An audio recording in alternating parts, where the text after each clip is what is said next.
స్వచ్ఛత అంటే నందిని. నందిని పాలు మరియు పెరుగు.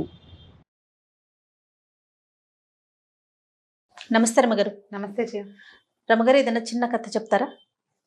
మామూలుగా మనం ధన వ్యామోహం, ధన మదం అలాంటి పదాలు వింటాం. అంటే ఎవరి దగ్గరైనా డబ్బులు ఉంటే వాడికి నడమంత్రం అలాంటి వాడతాం కదా. అంటే అవునో కాదో జయ, కానీ డబ్బులు వచ్చేసిన వాడికి ధైర్యం వచ్చేస్తుంది కదా. నేను గ్రేట్ అనే భావన ఆటోమేటిక్గా వస్తుంది. ఎందుకంటే వాడు ఏదైనా కొనగలుగుతాడు. డబ్బుతో పాటు వచ్చేస్తుంది అంటారా? ఆటోమేటిక్గా డబ్బు అపరిమితమైన ధైర్యాన్ని ఇస్తుంది జయ. ఏదైనా చేసేస్తాడు. దానికి పంచతంత్రంలో ఒక కథ చెప్తా, పెద్ద కథ, చిన్న బ్రీఫ్గా మ్యాటర్ చెప్తా. ఎలుక ఒకటి పైనున్న కుండని ఇక్కడి నుంచి ఎగిరి అందుకుంటుంది. మిగిలిన ఎలుకలు ఏవి అందుకోలేవు. ఈ కింద నుంచి ఎగిరి అంత పైకి ఎట్లా అందుకుంటుంది అని అక్కడికి వచ్చిన ఒక సన్యాసి, ఒక ఆయన ఏమంటాడంటే, ఆ ఎలుకది కాదు బలం, అది ఎక్కడుంటుందో అక్కడుంది ఆ శక్తి ఏమిటో, ఇది ఉన్న ప్లేస్ ఏమిటో చూపించు నాకు, దీని బలం ఏమిటో నేను నీకు చెప్తానంటాడు. వెతికితే ఆ ఎలుక నిద్రించే కింద 2 పెద్ద పెద్ద బంగారపు కుండలు ఉన్నాయి. ఎలుక్కి బంగారం విలువేం తెలీదు. ఆ బంగారం నుంచి వచ్చేటువంటి ఆ గొప్పతనం వల్ల దానికి అది వచ్చింది. అంటే ఎలుక పేరు పెట్టాడు, కానీ మనుషులు కూడా అంతే. వాడికి స్వతహాగా ఏమీ శక్తి ఉండదు, యుక్తి ఉండదు, ఏమీ ఉండదు, మామూలుగా ఉంటాడు. సడన్గా వచ్చి డబ్బులు పడిపోతే వాడు ఏదైనా కొనేసుకోగలడు, ఏదైనా అనే ఫీలింగ్ వచ్చేస్తుంది. చూసావా లోపల? దాన్ని అర్థమవుతుంది కదా, డబ్బు వల్ల మనం ఏం చేయగలం అనేది తెలిసిందా, ఇంకా వాడిని పట్టలేం, వాడిని పట్టలేం. దాన్ని ధనమదం అంటుంటారు.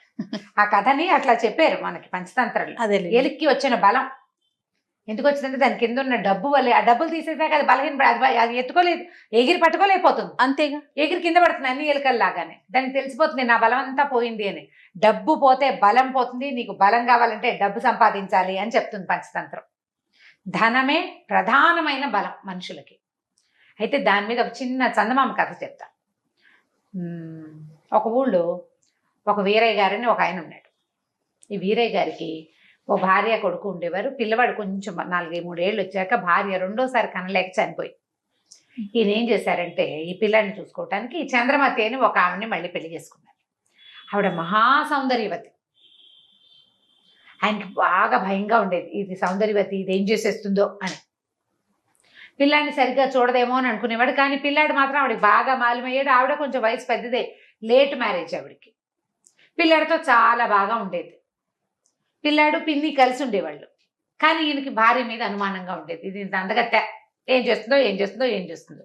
అక్కడి నుంచి ఆస్తి అంతా దీనికి అప్పచెప్తే ఇదేం కొంప ఉంచుతుందేమో అలా అనిపించి ఏం చేసేవాడు, ఆలోచించుకుని నేను పెద్దవాడిని, నాకు ఏదైనా ముంచుకొస్తే చాలా కష్టమని ఆస్తులు గీస్తులు అన్నీ అమ్మేసుకుని బంగారం రూపంలో ఏర్పరచుకున్నాడు. అన్ని బంగారు నాణేలుగా ఏర్పరచుకున్నాడు. మామూలుగా ఏదో తినడానికి ఉండడానికి ఇల్లు వాకిలు ఏవో ఉన్నాయి. ఏం చేశాడు, ఆ బంగారం దాచిన డబ్బంతా, ఈ బంగారాన్ని అంతా 2 పెద్ద పెద్ద బిందెల్లో నింపి తనకి ఇంట్లో ఒక సుబ్బయ్య అని ఒక పనివాడు ఉండేవాడు. ఆ సుబ్బయ్యని వెంబడి పెట్టుకుని, ఒరే నన్ను కూడా ఎత్తు పెంచావు, నువ్వు ముసలాడివి నాకంటే, అంటే సుబ్బయ్య ఇతనికంటే పెద్దవాడు, తన్ని కూడా ఎత్తుకున్నవాడు అనమాట. నా కొడుక్కి అందజేయాలిరా ఇది ఎలాగైనా, నా పెళ్ళాం మంచిది కాదంటే, మంచిదే బాబు అన్నా కూడా ఒప్పుకోకుండా ఏం చేశాడు, దూరంగా ఉన్న ఒక దిబ్బలో పాతి పెట్టాడు. అది ఈ సుబ్బయ్యకి తెలుసు. సుబ్బయ్యకి చెప్పాడు, నా పిల్లాడికి చూపించు ఈయనది. పిల్లాడు కొంచెం పెద్ద అయ్యి వాడి బుద్ధిమంతుడు అయ్యాక కొన్నాళ్ళు ఇలాగే గడిచింది. పిల్లాడిని ఎక్కడికో చదువుకు పంపించాక పిల్లాడు కాస్త 16-18 ఏళ్ళ వాడు అయ్యాడు. సడన్గా ఈ వీరయ్య గారు కాస్త పోయాడు. పోయేసరికల్లా మరి ఇంకేం చేస్తారు, పిల్లాడు వచ్చి ఇల్లు వాటిలో చూసుకోవాలిగా. రెండవ ఆవిడ చంద్రమతి కూడా 2-3 పిల్లలు కలిగారు. పిల్లలు అన్నయ్య బాగానే ఉండేవాళ్ళు. ఇంటికి వచ్చి చూసుకుంటే ఇంట్లో ఏమీ లేవు, ఏదో ఇల్లు వాకిలి ఉన్నాయి. సంపాదించే తండ్రి ఏమో చచ్చిపోయాడు. మనకు అంతకుముందు ఉన్న ఆస్తి స్వాస్తి ఏమీ లేవు. ఇప్పుడు ఏదో ఉన్న 10 రూపాయలతో 4 రోజులు గడిచాయి. తర్వాత ఇంకా డబ్బు అవసరం. డబ్బుల కోసం ఆలోచించుకుంటే తల్లి ఏమని చెప్పిందంటే, నాయన మీ నాన్న మనకు అక్కడ పొలం ఇక్కడ స్థలం అన్నీ అమ్మేశాడురా, అమ్మేసి బంగారపు కాసులుగా మార్చాడు. వాటి ఎక్కడో దాచిపెట్టి ఉంటాడు. ఇల్లంతా వెతికారు తల్లి కొడుకు కలిసి, అన్ని పక్కల ఎక్కడైనా తవ్వి పూడ్చిన ఇవి ఉన్నాయేమో, వీళ్ళకి ఎక్కడా దొరకల. ఒకవేళ ఇంకా ఎక్కడైనా మన పాత పొలాల్లో ఎక్కడైనా పొలంలో కానీ పూడ్చాడేమో, సుబ్బయ్యని అడిగితే తెలుస్తుందని. అక్కడి నుంచి వీడు ఏం చేశాడు, ఈ కుర్రాడు, వాడి పేరు చంద్రం. ఆ చంద్రము ఈ సుబ్బయ్యని, బాబాయ్ మా నాన్నను కూడా ఎత్తు పెంచావు నువ్వు, ఉమ్. మా సంగతి నీకు తెలియంది కాదు. మా నాన్న ఏం చేశాడో తెలియదు. గరువు మీద పొలం అమ్మేశాడు, పక్క ఊళ్ళో ఉన్న ఇళ్ల స్థలాలు అమ్మేశాడు, గొడ్లు అమ్మేశాడు, బళ్ళు అమ్మేశాడు. అమ్మేసిందంతా ఏం చేశాడు అని అడిగితే బంగారు కాసులు చేశాడు రా మీ నాన్న అన్నాడు. ఎక్కడ పెట్టాడు బాబాయ్ అన్నాడు. ఫలానా ఓ చోట పొలంలో పెట్టాడు రా. నీకు తెలుసా బాబాయ్ అన్నాడు. తెలుసురా అన్నాడు. అయితే నాకు చూపిస్తావు బాబాయ్, చూడు ఎంత కష్టపడుతున్నామో అని బతిమలాడాడు. అలాగే నీకు చూపించమని మీ నాన్న చెప్పాడు అన్నాడు. సుబ్బయ్య చంద్రము ఇద్దరు బయలుదేరారు. ఇద్దరు బయలుదేరాక కొంత దూరం బాగా పొలాల్లోకి వెళ్ళారు. నిర్మానుష్యంగా అయిపోయింది. సడన్ గా ఈ సుబ్బయ్య అక్కడ దాకా వెళ్ళాక ఒక రకంగా లాగుతున్నట్టుగా, ఎవరో పిలుస్తున్నట్టుగా ఈ కుర్రాన్ని వదిలేసి గబగబా నడుచుకుంటూ వెళ్ళిపోయి ఓ చోట నిలబడి, ఏంటి నీకంత ఆశ? డబ్బులు కావాలా నీ బతుక్కి? నీ మొహం చూసుకున్నావా ఎప్పుడైనా అద్దంలో అని కుర్రాన్ని తిట్టడం మొదలుపెట్టాడు. వీడు నిర్ఘాంతపడింది. ఏమిటి ఇప్పటిదాకా బాగానే ఉన్నాడు బాబాయ్, ఉండి ఉండి బాబాయ్కి ఏమొచ్చిందో వీడికి అర్థం కాలేదు. అదేమిటి బాబాయ్ అంత మాట అన్నావంటే, లేకపోతే నీకు ఇంత డబ్బాస్ ఎందుకు, ఎలాగోలాగా బతుకు.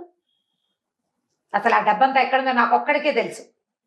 డబ్బు ఎక్కడుందో తెలిసిన వాడికే అది అనుభవించే యోగ్యత ఉంటుంది. నువ్వెవడివి మధ్యలో? నువ్వు పెట్టలేదు, నీకు తెలీదు. నువ్వు పెట్టండి, నీకు తెలియంది నీకెందుకు కావాలి? ఇంకా నీకు అక్కర్లేదు, నేను నీకు చచ్చినా చూపించను. ఆ డబ్బులు నావి, అవి ఎక్కడున్నాయో నాకే తెలుసు అన్నాడు. అనేసరికి కూరాడికి ఏడుపు వచ్చేసింది. ఏం చేయాలో తెలియలే. అక్కడి నుంచి బాబాయ్ ఇంటికి వెళ్దాను రా బాబాయ్, పిన్ చూస్తుంది బాబాయ్, మా అమ్మ దంటుంది బాబాయ్ అని బతిలాడి ఇంటికి తీసుకుపోయాడు. తీరా ఈ స్థలాలు దాటి ముందుకెళ్ళగానే బాబాయ్ మామూలుగా అయిపోయాడు. ఏంట్రా బాబు మొహం అలా ఉంది, చేతిలో మొహం కడుక్కొని మొహం కూడా కరిగిచ్చాడు పిల్లడికి. జామకాయలు కోసిపెట్టాడు, తిందామా అన్నాడు. బాగానే ఉన్నాడు. ఇంటికి వెళ్ళాక మామూలుగానే పనిచేస్తున్నాడు, మామూలుగానే ఉన్నాడు. మళ్ళీ ఇంకో రోజు తీసుకెళ్ళాడు. ఆ రెండో రోజు అలాగే తిరగబెట్టి తిట్టిపోసాడు వీడిని, కొట్టబోయాడు కూడాను. అర్థం కాల. అమ్మకి చెప్పాడు, ఎక్కడుందో తెలుసు, ఇంట్లో ఉన్నంతసేపు చూపిస్తానంటాడు, అక్కడెక్కడికో తీసుకెళ్తాడు, తీసుకెళ్ళాక చూపించడు, పైగా తిట్టిపోస్తున్నాడు. ఆయన సరకలు ఇవ్వండి నాయన, ఏదో విశేషం ఉందిరా ఇందులో, మనకు అర్థం కావటం లేదు. మీ నాన్నకి ఫ్రెండ్ ఒక ఆయన, తెలుగు పండితుడు ఒక ఆయన ఉన్నాడు ఆ ఊళ్ళో. నాన్నకి ఫ్రెండ్ కదా, రామ్ శర్మ ఏదో ఆయన పేరు, బ్రాహ్మణైనా. ఆయన దగ్గరికి వెళ్ళు, ఏమైనా ఐడియా చెప్తాడేమో అంటే వీడు పోయి ఆ రామశర్మ గారి దగ్గరికి వెళ్ళాడు. చంద్రం, ఇలాగా పంతులు గారు మా నాన్న ఎక్కడో పెట్టాడండి, సుబ్బయ్య బాబాయ్కి తెలుసు, నన్ను అక్కడ దాకా తీసుకెళ్లేసరికి తిరగబడిపోతున్నాడు. ప్రతిసారి ఎక్కడికి తీసుకెళ్తున్నాడు అంటే ప్రతిసారి ఒకే వైపుకి తీసుకెళ్తున్నాడు. 3 సార్లు వెళ్ళారు. అప్పటికి 3 సార్లు ఇదే జరిగింది. ఆయన సర్కల్ ఆయన నవ్వాడు. ఓ పంచే, ఈసారి తీసుకెళ్ళి మళ్ళీ, అయితే ఎక్కడ నిలబడి నిన్ను తిడుతున్నాడో అక్కడ ఒక గుర్తు పెట్టుకురా, అతను నిలబడ్డ చోటే పెట్టాలి నువ్వు దాన్ని. ఇంటికి వచ్చేసాక అప్పుడు మళ్ళీ వెళ్దుగా నువ్వు అన్నాడు. అనేసరికి సరే అన్నాడు. మళ్ళీ బాబాయ్ డబ్బులు ఎక్కడన్నాయో చూసి తెచ్చుకుందాని రావా అని తీసుకెళ్ళేసరికి వాడు చర్చి తిట్టిపోసాడు ఆ బాబాయ్ వీడిని. మళ్ళీ అక్కడ వీడేం చేశాడు, వెళ్ళేటప్పుడే ఒక చిన్న కర్ర పుల్ల తీసుకెళ్ళాడు ఇంటి దగ్గర నుంచి. తమ పేరు చెక్కి ఉన్న పుల్ల ఒకటి పట్టుకెళ్ళాడు, ఒక దీని లాంటి వాసాన లాంటిది. ఆ వాసాన్ని అక్కడ పాతి పెట్టేసి బాబాయిని తెచ్చేసాడు ఇంటికి. తెచ్చాక ఆ రామ్ శర్మ గారి వెంట పెట్టుకుని తీసుకెళ్తే ఎక్కడైతే సుబ్బయ్య నుంచున్నాడో అక్కడ తవ్వితే 2 బిందెల బంగారపు బిళ్ళలు దొరికినాయి. అందులో వీళ్ళ నాన్న రాసిన ఉత్తరం కూడా ఉంది. ఈ సొమ్ము నా కొడుకు కుమారుడైన చంద్రానికి చెందాలి అని. ఇదేంటండి పంతులు గారు విశేష విచిత్రం, ఆ బాబాయ్ చాలా మంచివాడు, ఇంటి దగ్గర మా ఇంట్లో పనిచేస్తున్నాడు కూడా, ఇంటి దగ్గర ఉన్నప్పుడు వెళ్దాం నాయన అంటాడు, ఇక్కడికి రాగానే లేకపోతాడు అంటే అదేరా నాయన ధనమదము. అక్కడికి వచ్చేసరికి ధనం అట్లా ఆశ పుట్టిచ్చేస్తుంది, అట్లా పాడు చేస్తుంది. వాడు ఎంత మంచివాడు, ఇది దాటేసరికి మళ్ళీ మారిపోతాడు. ఆ కాస్త తప్పేసరికి మారిపోతున్నాడు. లక్షణంగా ఇంటికి పట్టుకెళ్ళి వాడుకో, మీ నాన్న నీకోసమే దాచిపెట్టాడు, ఉత్తరం కూడా రాశాడంటే ఆ 2 బిందెలు మోసుకుని ఆ సుబ్బయ్య కూడా ఓ 10 రూపాయలు ఇచ్చి అందులో ఇచ్చి మళ్ళీ ఇల్లు వాకిళ్ళు సంపాదించుకుని పిల్లాడు వ్యాపారం చేసుకుని సుఖంగా ఉన్నాడు. అదే ధనబలం. అదే డబ్బులుంటే దన్ను, డబ్బును. అందుకే అదే చెప్తారు, యస్యాస్తి విత్తం నరహ కులీనహ చెప్తారు. వాడి దగ్గర డబ్బు ఉందో వాడే గొప్పవాడు, వాడే గ్రేట్, వాడు ఆటోమేటిక్గా గ్రేట్ అయిపోతాడు. గ్రేట్నెస్ ఉన్నా లేకపోయినా తనకి తను ఉన్నట్టు ఫీల్ అవుతాడు. అది ఉంటే చాలు డబ్బు అంత పనిచేస్తుంది.